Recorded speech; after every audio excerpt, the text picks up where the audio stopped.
നമ്മളെ സാഹചര്യം അനുസരിച്ച് ജീവിക്കണം. ഇജ്ജ് ഇത്ര വലുപ്പായതല്ലേ, എത്ര ചോറാടാ ഇജ്ജ് ഇവിടെ കളഞ്ഞിക്കേണ്ടത്.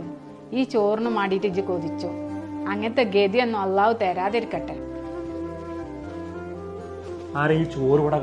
ഓരോ കറിയൊന്നും പറ്റാഞ്ഞിട്ടേ ചോറ് തട്ടിട്ടിക്കാണ്ട് പോവേനോ, അതിന് ചീത്ത അറിയനു ഞാൻ.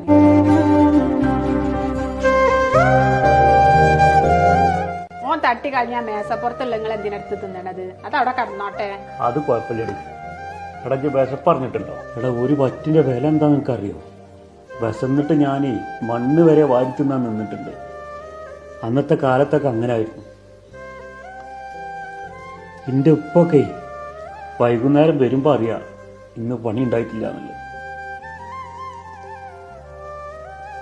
ഇന്ന് നിങ്ങൾക്കൊക്കെ ഭയങ്കര സുഖമാണ്. എന്റെ പ്രായത്തിലൊക്കെ നല്ല ഡ്രസ്സ് വരെ ഞാൻ ഇട്ടിട്ടില്ലടാ.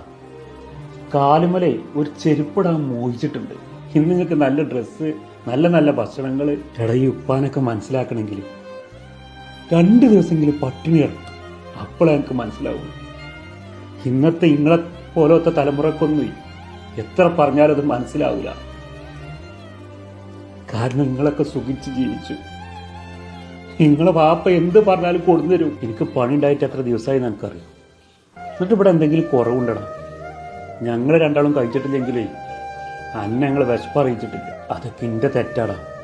എൻ്റെ കഷ്ടപ്പാടൊന്നും ഞാൻ അന്നെ അറിയിക്കണ്ട വെച്ചിട്ട്. കാരണം ഞാനൊക്കെ അങ്ങനെ കഷ്ടപ്പെട്ട് ജീവിച്ചതാണ്. എൻ്റെ മോൻ അതൊന്നും അറിയരുത് വിചാരിച്ചിട്ട്. പക്ഷെ നിങ്ങളെ മക്കളൊന്നും ഒരു ഉപ്പാരും നിങ്ങളൊന്നും മനസ്സിലാക്കണില്ലടാ.